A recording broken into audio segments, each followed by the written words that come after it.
Amém. Irmãos, vamos abrir a palavra de Deus em Hebreus, no capítulo 12.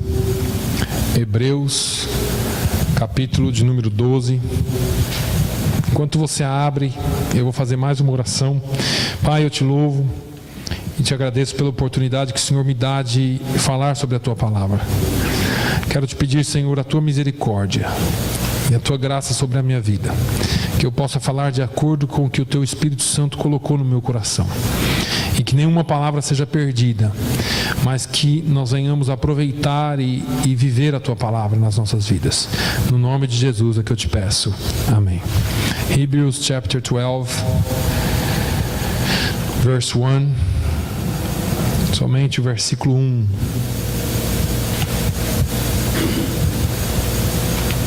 Eu já falei sobre isso aqui alguns dias atrás, irmãos, mas nós vamos falar de novo.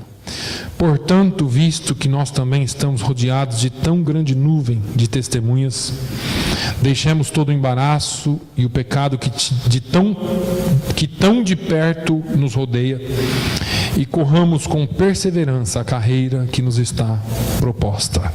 Amém? Eu quero pegar a segunda parte deste versículo. Deixemos todo o embaraço e o pecado que tão de perto nos rodeia, e corramos com paciência a carreira que nos está proposta. Existem alguns embaraços que em si mesmo não são pecados, mas que se tornam distrações e pedras de tropeço em nosso crescimento espiritual. Durante essa semana, eu tive a oportunidade de fazer alguns trabalhos manuais aqui na igreja, e eu coloquei no meu coração de trabalhar um pouquinho aqui do lado de fora da igreja. Os irmãos, não sei se os irmãos notaram, mas o jardim aí da frente estava com mato alto, feio, quase chegando no sinal. E as pedras também, a grama havia crescido nas pedras. E eu coloquei no meu coração de fazer isso aí, de limpar o jardim. E na sexta-feira eu fiz a loucura de vir de manhã aqui. Foi uma loucura santa, mas me rendeu umas dor de cabeça, algumas coisas por causa do sol. Enquanto eu estava trabalhando aqui no jardim, Deus começou a falar ao meu coração. Na verdade, eu não vim aqui hoje para falar para vocês o que eu fiz no jardim. Eu vim aqui para falar da experiência que eu tive com Deus no jardim. E eu tive bastante tempo sozinho aí, falando com Deus e ouvindo de Deus. Na verdade, Ele começou a falar comigo antes de eu começar a falar com Ele. Porque às vezes a gente está sozinho e o pensamento vagueia, e Deus começou a falar comigo. E eu comecei a pensar em algumas coisas que eu comecei a viver ali naquele momento. Essa palavra veio ao meu coração, porque enquanto eu mexia no jardim, eu dividi eu tive que fazer assim, eu tive que dividir por estágios o meu trabalho, porque eu queria... parece que você mexe, nunca sai do lugar. Então eu coloquei um plano, e o primeiro estágio do meu trabalho, eu comecei a limpar aquelas plantas. Nós temos ali algumas plantas rasteiras, e eu comecei a limpar aquelas plantas rasteiras, e sobre elas tinha uma porção de mato sobre. Minha mãe chamava aquilo de planta trepadeira, aquela que é um cipó que enrola em tudo e pega tudo e se faz uma enroleira nas outras plantas. E eu comecei a puxar aquilo e fui fazendo muita força para tirar o cipó, enrolou nas plantas e não saía. E eu suei muito para tirar aquele cipó daquelas plantas. E aí a minha mente começou a vagar um pouquinho, e eu pude ouvir de Deus sobre essa palavra. Não foi fácil tirar o cipó da planta, mas eu quero traduzir isso para vocês, porque enquanto eu estava ali trabalhando, eu falei, bom seria que alguém estivesse filmando. Não porque sou eu trabalhando, mas pelo trabalho que dá a fazer aquilo. E eu queria poder passar para vocês um vídeo de tudo aquilo que veio na minha mente, no meu coração, sobre o que estava acontecendo ali. Porque nós somos o jardim de Deus. E o escritor aos Hebreus, ele escreve, deixemos todo o embaraço. E quando eu arrancava aquele cipó daquelas plantas, eu comecei a ver quanto embaraçado aquela planta estava no cipó. Tirando todo o vigor e toda a beleza das plantas que estão ali. As plantas deveriam trazer beleza, mas porque esse cipó embaraçou toda a vida delas, elas estavam sendo sufocadas, e por si só, elas não conseguem se desvencilhar daquelas ervas daninhas, dos cipós que estão enrolando ela. E assim, conforme eu trabalhava, eu comecei a imaginar como a vida, ou como a nossa vida, ou a vida de muitos crentes, se embaraçam nas coisas que tiram o vigor, que tiram a beleza da sua vida cristã. E eu comecei a falar com Deus e perguntar, Deus, o que o Senhor quer falar comigo? E Deus começou a falar comigo, num trabalho manual, num trabalho de jardinagem, e Deus começou a falar, olha meu filho, tem algumas pessoas que estão tão embaraçadas com as coisas da vida, que elas já não têm vigor para servir a Deus. Elas já perderam a sua beleza, a sua identidade cristã. São crentes, são salvos, mas não têm mais identidade. As pessoas não olham mais para elas como pessoas salvas, porque elas se embaraçaram nas coisas dessa vida. Vivem a vida tão ocupada, vivem a vida tão enrolada, que não conseguem arrumar tempo para fazer nada na obra de Deus. A vida é uma correria. Quando elas conseguem vir para a igreja, parece que é um alívio, porque conseguiram chegar na igreja, mas durante a semana fazem de tudo menos tirar um tempo para servir a Deus, ou menos servir a Deus naquilo que elas fazem. Deus começou a falar comigo de uma forma tão forte, que muitas vezes nós estamos tão embaraçados com coisas que não são pecado, irmãos. Não são pecado. Os trabalhos da vida, as coisas que nós fazemos, arrumamos tempo para tudo na nossa agenda, porque nós estamos nos embaraçando com mais e mais coisas, e quando nós falamos em servir a Deus, parece que é difícil e não tem um espaço no seu dia a dia para você buscar a Deus. Eu já citei esse versículo aqui algumas vezes, mas Mateus 24:38 diz, porquanto assim como nos dias anteriores ao dilúvio, comiam, bebiam, casavam e davam-se em casamento, até o dia em que Noé entrou na arca. Isso foi Jesus quem disse. Pessoas que viviam uma vida normal, pessoas que casavam, davam-se em casamento, comiam, bebiam, trabalhavam, faziam, mas nunca tiveram um tempo para servir a Deus. Só Noé foi encontrado. Quando Deus olhou para a terra, ele encontrou um justo, Noé. E ele disse, é esse aí que eu vou trabalhar. E Noé anunciou, quando aqueles homens diziam, você é louco, Noé? Fazendo um negócio desse aí para quê? E Noé falou, vocês têm que mudar os caminhos de vocês. Deus vai mandar um dilúvio, o julgamento de Deus virá. Noé, deixa de ser doido, Noé. E eles continuaram bebendo, comendo, casando, dando-se em casamento, trabalhando, se divertindo, arrumando tempo para isso, arrumando tempo para aquilo, mas esqueceram de Deus. Jesus citou essa palavra, até o dia que Noé entrou na arca. Quando Noé entrou na arca, que a arca foi selada por fora pelo anjo, e quando começou a chover, talvez alguém disse assim, é chuva natural.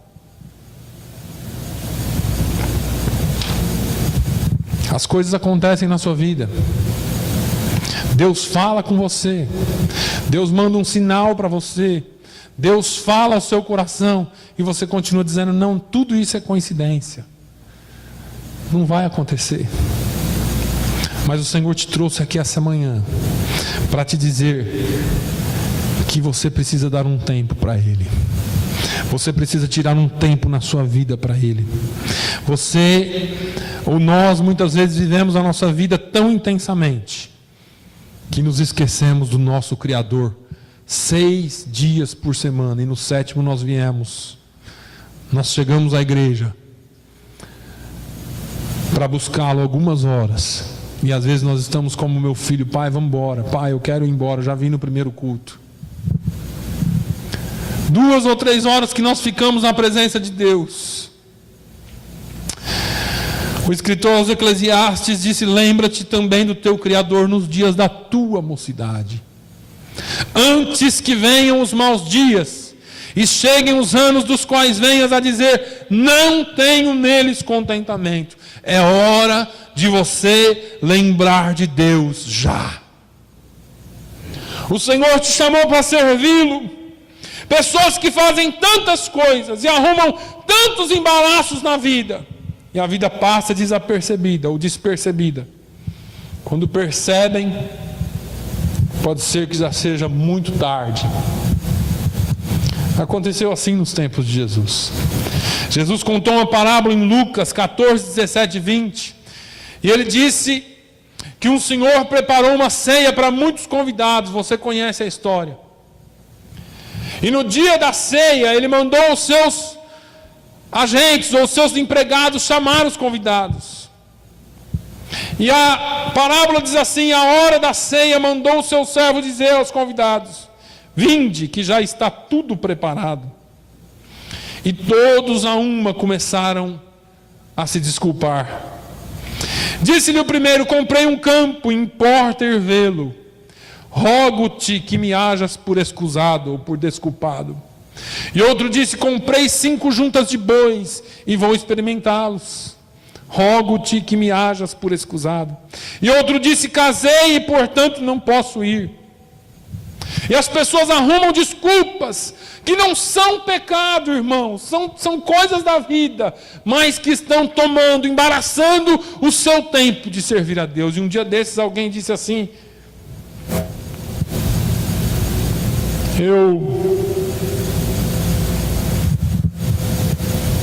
alguém não pôde ir à igreja, ou não pôde vir à igreja, porque havia comprado alguns animais. E eu fiquei pensando, e me lembrei na hora dessa parábola, porque as pessoas dão as maiores desculpas para não ir à igreja. O que é mais importante na sua vida? O escritor aos Hebreus está dizendo, olha, deixemos todo o embaraço. Ele não está falando aqui de pecado, irmãos, ainda. Ele está falando de embaraços. Porque existem os 2 níveis. Você começa se embaraçando. Parece que a gente tem tanta coisa para fazer na vida. E tem hora que a gente arruma mais ainda. E se eu, ou o pastor, convocar você para estar aqui segunda-feira à noite, ou terça-feira à noite, talvez você arrume uma desculpa para não vir. Porque eu já vou na igreja domingo e quarta. Por que eu tenho que ir na terça ou na sexta? Ou se nós arrumarmos alguma coisa para fazer, um culto evangelístico, alguma coisa fora, talvez você disse assim, eu já vou na igreja de domingo. Eu não tenho tempo para ir na igreja todos os dias da semana. Eu não estou dizendo que isso vai acontecer. Mas, Paulo escrevendo a Timóteo diz que ninguém que milita, ou ninguém que se engaja nessa batalha espiritual, que é a vida cristã, se embaraça com negócios dessa vida, a fim de agradar aquele que o alistou para a guerra. 2 Timóteo 2 e 4. Se você quer agradar a Deus, você não pode se embaraçar com as coisas dessa vida. E eu tenho sido muito claro aqui com os irmãos, todos os dias. Pastor, eu não vou trabalhar mais. Não, irmãos, continue trabalhando, mas sirva a Deus o seu trabalho. Continue fazendo o que você faz, mas sirva a Deus. E quando você tiver uma oportunidade de estar na casa do Senhor, quando você tiver uma oportunidade de vir ajudar em alguma coisa, faça com alegria. Alegrei-me quando me disseram: vamos à casa do Senhor. Deveria ser a maior alegria do crente. Mas hoje em dia, de novo, esse pastor, o que ele quer? Todo dia agora na igreja?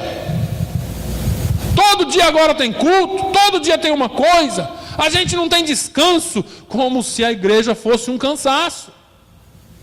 Porque a nossa vida é muito mais importante do que servir a Deus. Porque a nossa vida tem muitas outras prioridades do que estar na casa do Senhor. E eu ouvi um testemunho esses dias de uma pessoa falando que o que chocou a vida dele na Bíblia foi que alguém deu uma Bíblia para ele com letras vermelhas. As letras vermelhas são as palavras de Jesus. E ele falou: eu só li as letras vermelhas.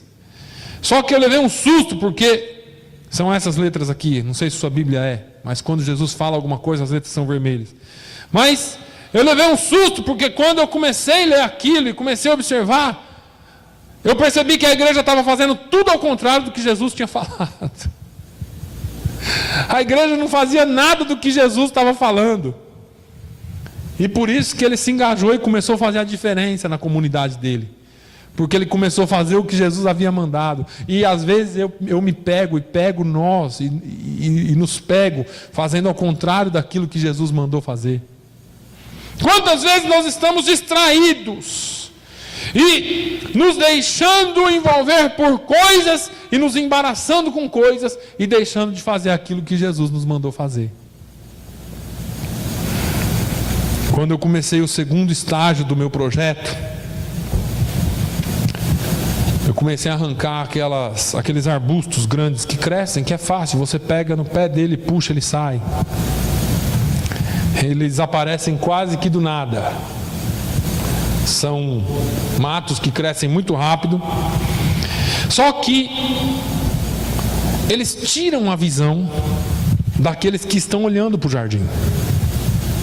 Veja que quando alguém olha para o jardim e está com aqueles matos grandes, você não consegue ver a beleza das pequenas plantas. Você não consegue ver a beleza das pequenas flores. As plantas menores e mais bonitas, os botões, as pequenas flores ficam escondidas por trás desses arbustos. E eu comecei a olhar, porque tinha uns que estavam quase da altura do sinal. E eu comecei a fazer uma comparação, algumas coisas da vida que tiram o seu brilho e a sua beleza cristã. São coisas que as pessoas de fora olham e não conseguem ver em ti a beleza do teu jardim. Eu não estou dizendo que não há beleza, eu estou dizendo que as pessoas não conseguem ver. Porque elas ofuscam aquilo que Deus colocou de melhor em você. Essas coisas que nascem na nossa vida, porque nós permitimos que esses arbustos grosseiros, grandes e às vezes mais aparentes do que as coisas que Deus colocou em você, cresçam e tirem a beleza da sua vida cristã. São atitudes, são pequenas coisas que fazem a diferença na sua vida. Eu já te falei, você é salvo, você lê a Bíblia, você vem à igreja, entrega o seu dízimo, é fiel, mas tem alguns detalhes que ofuscam a visão daqueles que estão de fora. E você me diz assim: o que é, pastor? O apóstolo Paulo, ele deixou bem claro sobre o testemunho que precisamos ter para com os que estão de fora. Você e eu somos pessoas boas, nós estamos aqui, mas nos falta às vezes algumas coisas que deveriam estar mais em nós. Quer ver um mato comprido que está na sua vida? Falta de domínio próprio. Você é crente, mas você é meio estourado. Ou eu, não sei. Falta paciência. Você é crente, você é fiel, mas você não tem paciência. Você é a pessoa imediatista. Você quer as coisas agora. Falta mansidão. E eu tenho pedido para Deus trabalhar na minha vida. Porque às vezes me falta paciência, às vezes me falta mansidão, às vezes me falta domínio próprio, às vezes me falta amor para com os que estão de fora. Porque como cristãos, nós devíamos amar as pessoas do lado de fora. E às vezes quando o seu vizinho, quando o seu amigo de trabalho, quando alguém vem falar com você, você fala, vai encher o saco de novo. Esse cara não tem jeito. Vai começar a falar tudo para mim de novo. Ao invés de você tomar aquela oportunidade, ouvir, às vezes aquela pessoa só precisa de alguém que a ouça, que gaste um tempo com ela, e ela vai passar a confiar em você, e ela vai dizer assim, olha, só a Mariazinha me ouve, só o Joãozinho me ouve, porque ninguém mais quer saber de mim. Mas você não tem paciência para com os que estão de fora, você não tem amor para com eles. Eles só são mais um para você na sua agenda. Enquanto nós deveríamos dar todo o tempo do mundo para os que estão de fora e tratá-los com amor. As pessoas começam a ver a diferença em nós pelas nossas atitudes. E esses matos grandes que crescem, eles não permitem que as pessoas vejam isso em nós. Esses matos ofuscam a beleza de Cristo em nós. Paulo fala aos Colossenses, andai com sabedoria para com os que estão de fora, remindo o tempo.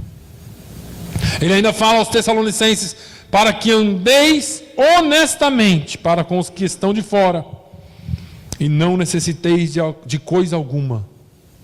Irmãos, esses matos, eles tiram a beleza de Cristo em nós. Eu quero que você entenda, irmãos, que isso é profundo, mas nós vamos chegar lá. Quando eu terminei de tirar esses matos grandes, eu fui tirar então aqueles matos rasteiros, as gramas, que a gente chama de grama, que ele pegou nas pedras todas aí, estava tudo cheio daquilo lá. Alguns foram bem fáceis de tirar, outros não foram tão fáceis assim. E Deus me deu uma grande lição com essa grama. Alguns deles foram uma dificuldade mesmo. Não estou falando que foram difíceis, foram muito difíceis de tirar. Eles estavam tão enraizados e tão profundos que faziam uma conexão entre um ramo e outro. Eu não sei, todo mundo aqui já viu isso, mas é incrível como eles pegaram aqui. Eu tirava, ele vinha arrancando a raiz por baixo da terra até o outro ponto que tinha aqui uma outra grama. E você ia tirando, era uma conexão entre 4, 5 ramas de grama. E conforme eu puxava, aquela grama saía, a pedra saía junto, a terra saía junto. Um negócio terrível. E a grama ainda, às vezes eu tinha que quebrar, porque não saía toda a raiz. Duro. No outro dia, minhas pontas dos meus dedos estavam todo dolorido. E enquanto eu tirava isso, Deus foi falando comigo. Ele falou, está vendo isso aí? É assim que está a vida de alguns crentes. O pecado se enraizou tão forte na vida deles, que eles não conseguem tirar. E o escritor diz, deixemos todo embaraço, que são aquelas coisas que nós podemos tirar, que são coisas que ofuscam o brilho de Deus na nossa vida, são coisas da vida que nós não temos como pecado. Comemos, bebemos, casamos, nos damos em casamento, trabalhamos, corremos de um lado para o outro, atendemos o vizinho, a vizinha, um amigo do trabalho. Quando você vê, chegou o final da noite, você está morto e vai dormir. E no outro dia a mesma coisa, a mesma coisa, a mesma coisa, a mesma coisa, a mesma coisa. E você vai nesse ciclo vicioso e chega no domingo de manhã, você vem correndo para a igreja cansado já, porque o dia está uma loucura. E assim é a nossa vida. Esses são os embaraços, que não parecem pecado, mas aí o escritor vem dizendo, e o pecado que de tão perto nos rodeia. O pecado está aí. E enquanto eu arrancava esse mato, Deus falou para mim: é assim que está. É assim que está na vida de alguns crentes. Pessoas que estão na igreja há muitos anos, talvez nasceram na igreja, talvez foram ensinados dentro da igreja. Mas infelizmente alguns também foram ensinados de maneira inapropriada. Viveram um conto dentro das igrejas. Iam à igreja 2 ou 3 vezes por semana, e a minha vida muitas vezes foi assim. 4, 5 vezes por semana dentro da igreja. E viveram indo para a igreja, mas nunca foram igreja. Eu pedi misericórdia de Deus para pregar essa palavra hoje de manhã. Pessoas que vivem a vida de qualquer maneira aí fora, e talvez não de qualquer maneira assim totalmente desmantelada, mas vivem a vida levando a vida, e vêm aos domingos para a igreja, e às quartas, e eles esperam chegar aqui, extravasar as suas emoções, extravasar as suas tristezas, e quando saem aí, continuam vivendo a mesma vida, porque eles nunca foram confrontados pelos seus líderes anteriores. Paulo fala aos Colossenses: como pois recebestes o Senhor Jesus Cristo, assim também andai nele. Aqui está o maior problema de muitos crentes: eles receberam um evangelho errado. Receberam um evangelho fácil, onde você pode viver de qualquer jeito. No domingo você vem na igreja, pula, grita, faz o que quiser e se alivia e sai lá para fora aliviado. Afinal de contas, isso aqui foi mais uma sessão de terapia do que um culto. E quando estão lá fora, continuam vivendo a vida de qualquer jeito. E andam vivendo de qualquer jeito. A sua conduta é uma conduta qualquer, porque não são confrontados. E o pecado que está na sua vida também não são confrontados. Mas a igreja que confronta pecados tem que ter cuidado, porque perde membros. Ao invés de crescer, ela diminui. E hoje em dia está terrível, porque tem mais igreja que não confronta o pecado do que a igreja que confronta o pecado. E eu não estou falando para bater em ninguém, mas o pecado continua sendo pecado e tem que ser confrontado. Agora, essas pessoas que têm o pecado enraizado na sua vida, elas não podem deixar que o pecado continue nas suas vidas. Você pode até ter se acostumado a eles. Eu posso até ter me acostumado a esses pecados, mas eles continuam sendo pecados. Eles não fazem parte da sua personalidade, como você tenta dizer. Eles não fazem parte da minha personalidade, como eu tento dizer. Irmãos, isso tudo o Espírito Santo falou para mim ontem. Eu fiquei aqui 4 horas trabalhando. Enquanto eu trabalhava, Deus falava para mim: eles não são parte da sua personalidade. Precisa ser mudado. Precisa ser arrancado. Precisa ser tratado.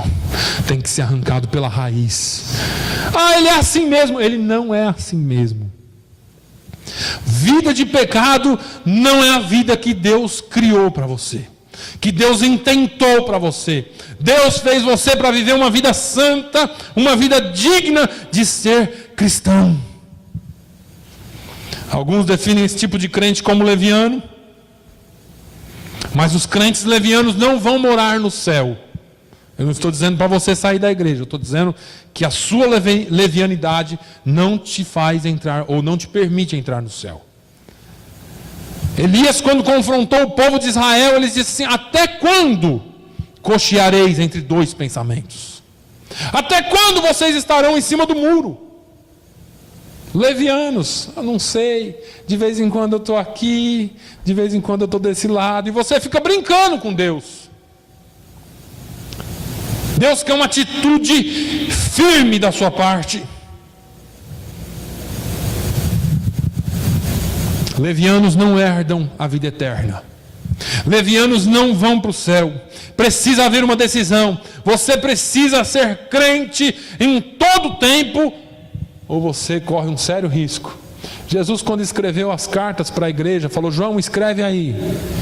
E ele, escrevendo a uma das igrejas da Ásia Menor, ele disse assim: porque és morno e não és frio nem quente, vomitar-te-ei da minha boca. Deus observa o frio e observa o quente. O morno ele vai vomitar da boca. O frio ele esquenta, o quente ele mantém quente, mas o morno não presta para ele. Não serve para ele. E se você não sabe, existia um contexto histórico nisso aqui. Jesus usou todo o contexto histórico para escrever para essas igrejas. Existia uma fonte de água, mas a água que chegava nessa cidade era morna. Ela precisava ser resfriada para ser tomada, porque ninguém podia tomar direto da fonte, porque senão vomitava da boca. E Jesus falou: vocês são igual aquela água morna lá. Se você colocar na boca, você vomita. E vocês estão desse jeito, porque és morno, eu estou a ponto de vomitá-lo da minha boca. Muitas vezes nós nos pegamos nessa situação. A igreja está meio fraco, está meio frio. Avivamentos não nascem em igrejas. Avivamentos nascem em pessoas, em corações desejosos e ansiosos e sedentos pela palavra de Deus. Avivamento nasce em pessoas que têm o desejo de ver outras pessoas salvas. Avivamento nasce em pessoas que têm o desejo de viver uma vida santa. Avivamento nasce em pessoas que têm o desejo de viver uma vida de santidade na presença de Deus. Mas nós colocamos toda a carga e toda a culpa de tudo que acontece na igreja ou no pastor. A igreja está muito fraca. A igreja está muito isso, a igreja está muito aquilo. Ah, não, mas é só, ou é isso, ou aquilo. E sempre temos uma desculpa. Agora, se nós viermos para a igreja para encontrar e para adorar a Deus, nós veremos a diferença. Você precisa parar de pensar que você é assim mesmo. Essa é a minha personalidade, esse sou eu. Isso é mentira de Satanás. Você não tem que ser assim, mas você precisa tomar uma decisão. Deus falou muito comigo sobre a força de vontade que nós temos que ter para mudar. Irmãos, a vida cristã envolve decisões, não é mágica. Eu falei sobre a fé aqui alguns dias atrás. A fé não é mágica, a fé é decisão. A fé é algo que brota aqui dentro e você vai tomando decisões. Eu vou deixar isso, eu vou deixar isso, eu vou deixar isso. São coisas que nós fazemos. Nós arrancamos coisas da nossa vida, coisas que estavam enraizadas. Paulo fala: aquele que mentia não mente mais, aquele que roubava não rouba mais, aquele que adulterava não adultera mais, aquele que... Nós precisamos deixar a vida de pecado no passado.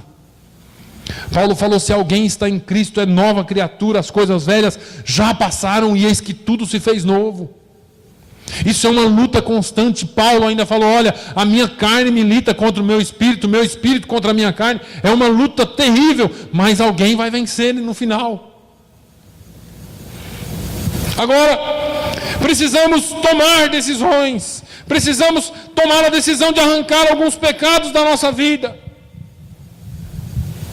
Exige esforço.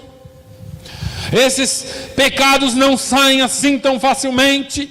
Tem que haver renúncia. Tem que haver força de vontade. Precisamos escolher não pecar. Precisamos escolher não praticar o mal. Porque não é uma decisão que vai envolver algumas pequenas coisas, mas é uma questão de vida ou morte. Vida ou morte espiritual. Pecados enraizados que, enquanto eu arrancava um e saía outro, e saía outro, e saía outro, eu fiquei pensando: meu Deus, isso aqui parece câncer. Porque câncer você tira num lugar, aparece em outro, tira num, aparece no outro, é uma perdição, dependendo do tipo de câncer.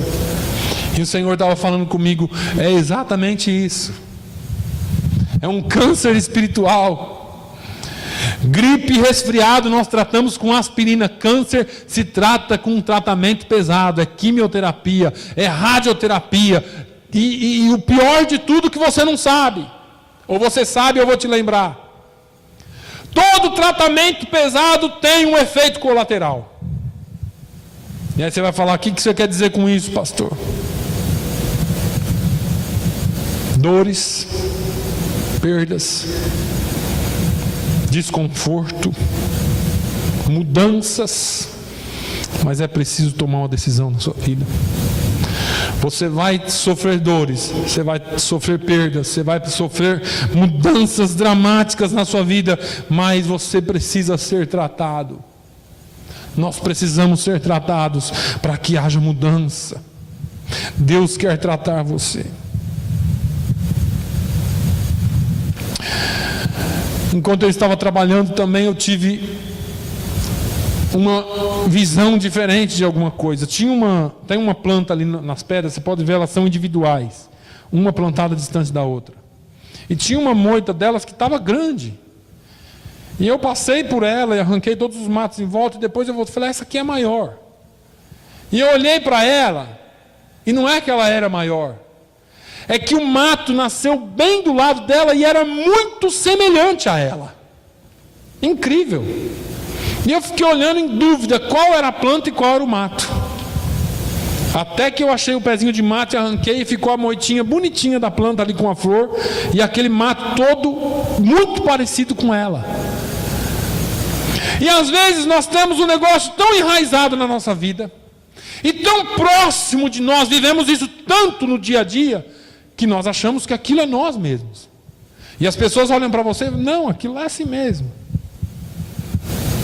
Essas pessoas são assim mesmo. E assim são alguns tipos de pecado. São pessoas que têm pecados já tão aparentes na sua vida, que se tornaram características. E alguém vai falar para mim assim, pastor, aquele cidadão lá é assim mesmo. Ele é uma bênção, mas não adianta o senhor esperar com ele para nada, porque ele marca e não vem. Isso para mim não é ser assim mesmo. Tem alguma coisa errada aí. Aquela irmã é uma bênção. Fala demais. Fala mais do que a boca.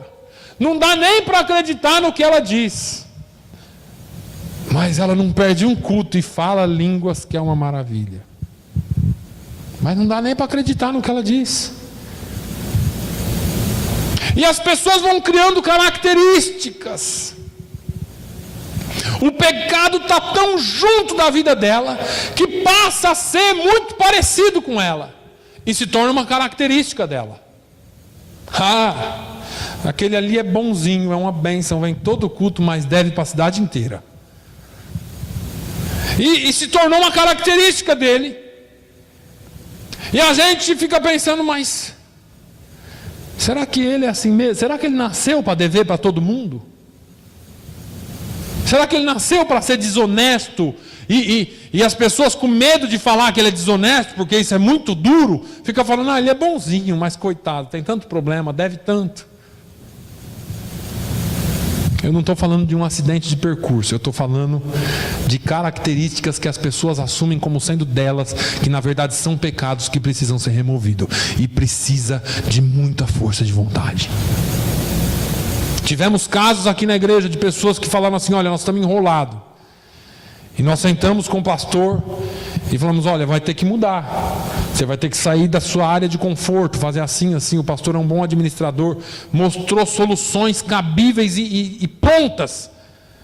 Mas a pessoa desistiu porque ia ter que sair da sua área de conforto. Nunca mais apareceu aqui. Porque ele ia ter que renunciar a um carro novo que ele tinha, vivendo de aparência. Porque ele ia ter que renunciar a alguma coisa dele que ele tinha, que era só aparência, mas a vida por trás toda enrolada. E o pastor disse, você quer mudar? A gente te ajuda.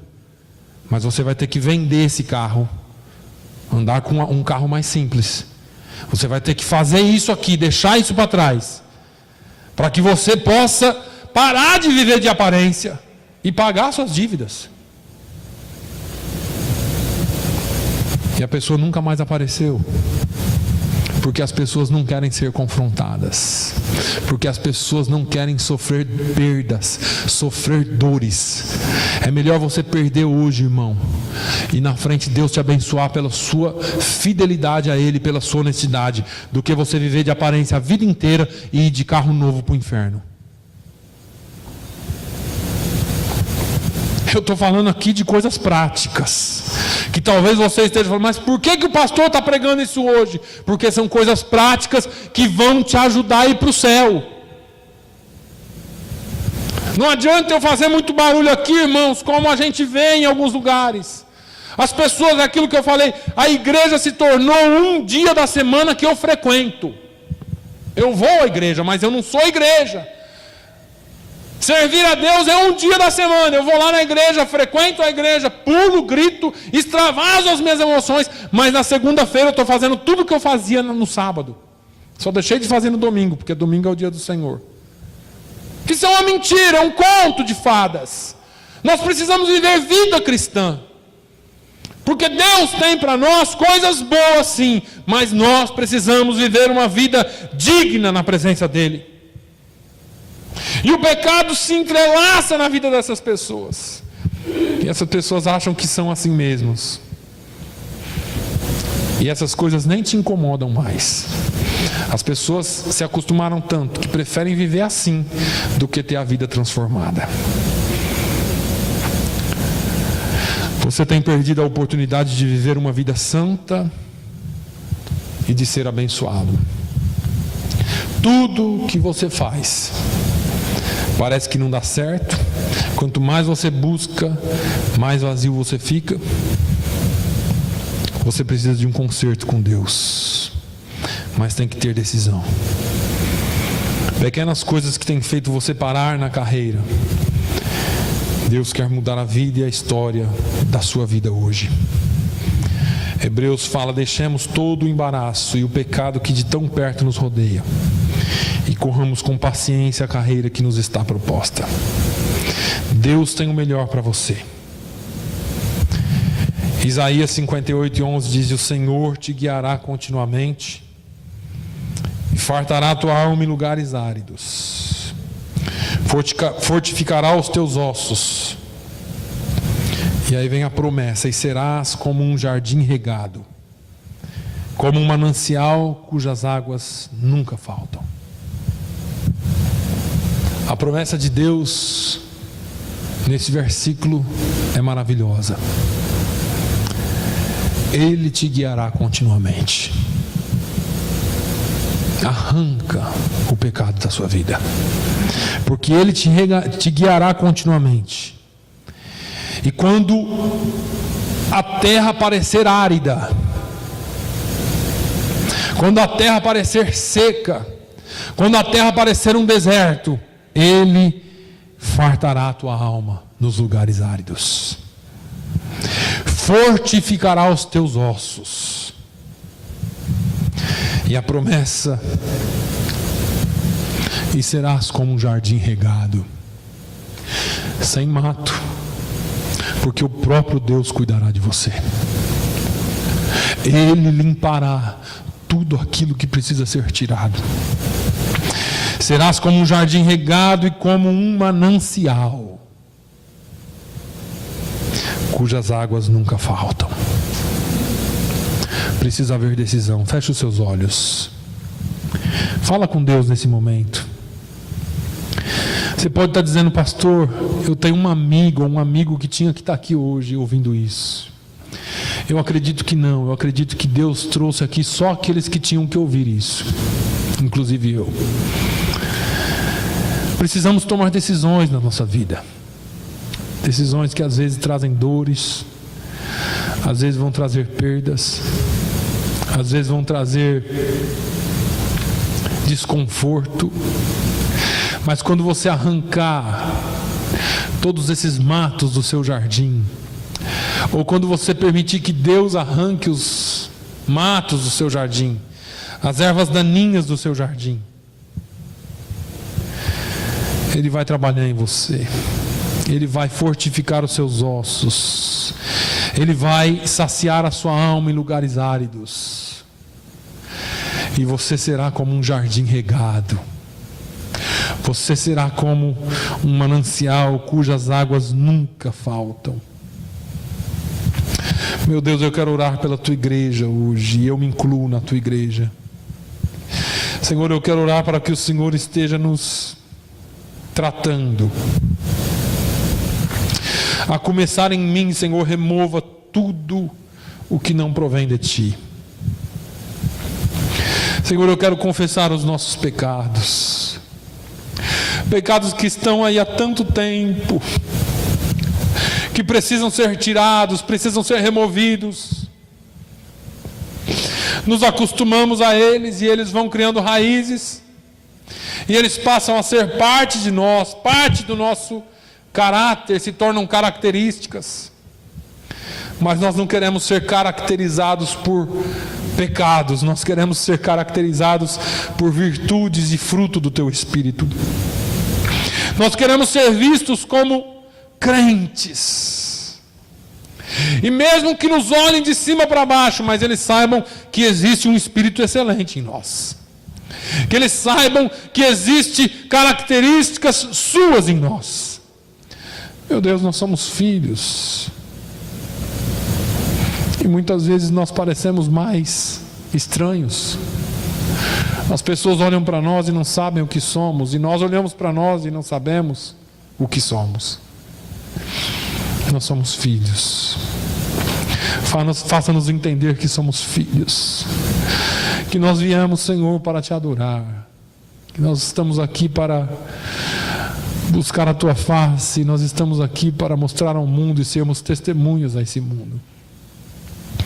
Tantos precisam de uma transformação, mas como eles serão transformados por alguém que ainda não foi transformado? Como eles serão transformados por alguém que ainda não saiu da zona de conforto? Como eles serão transformados por alguém que ostenta características que não são características de um salvo? Oh meu Deus, nos dê mansidão, nos dê paciência, domínio próprio, amor, perseverança, longanimidade, benignidade. Coloque o fruto do Espírito em nós e arranca aquilo que precisa ser arrancado, Senhor. Tira toda a raiz, tira tudo aquilo que está enraizado no profundo da nossa alma, que nós não podemos por nós mesmos arrancar, mas que nós possamos pelo menos tomar a decisão de dizer: Senhor, trata a minha vida. No nome de Jesus, Senhor, eu oro para que o Senhor faça um milagre em nós, um milagre de transformação completa. Coloque em nós o senso de responsabilidade de servirmos ao Senhor racionalmente, que eu e cada um de nós possamos dizer: isso precisa ser mudado em nós, ó Deus. Nós não temos como arrancar isso por nós mesmos. Arranca de nós, ó Senhor. Arranca esse pecado que está enraizado em nós. Arranca essas características malignas que um dia nós atraímos para nós e deixamos que elas ficassem em nós. Nós queremos, Senhor, que tenhamos características vindas do céu, porque a tua palavra diz: sede santo, porque eu sou santo. Aleluia. Queremos ver mais o teu poder fluir em nós, ó Deus. Mas os matos não têm deixado, Senhor. São ervas daninhas que têm, ó Deus, ofuscado o teu brilho em nós. Meu Deus, tira, arranca, limpa o seu jardim. Que as flores do teu jardim voltem a ter vida, Senhor. Que as flores do teu jardim voltem, Senhor, a mostrar vida. Oh meu Deus, trate o pecado na vida de cada um aqui, meu Deus.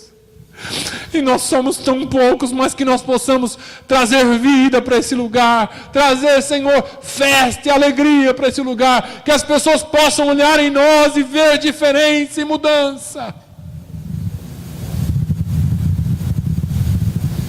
Senhor, perdoa os nossos pecados.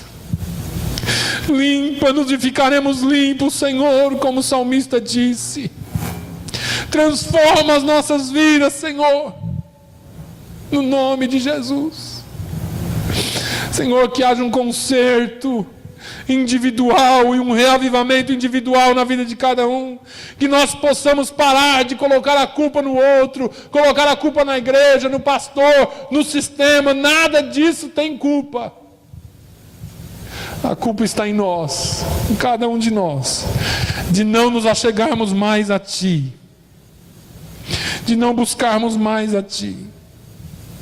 O Senhor tem a resposta. O Senhor disse: clama a mim, e responder-te-ei, e anunciar-te-ei coisas grandes e firmes que não sabes.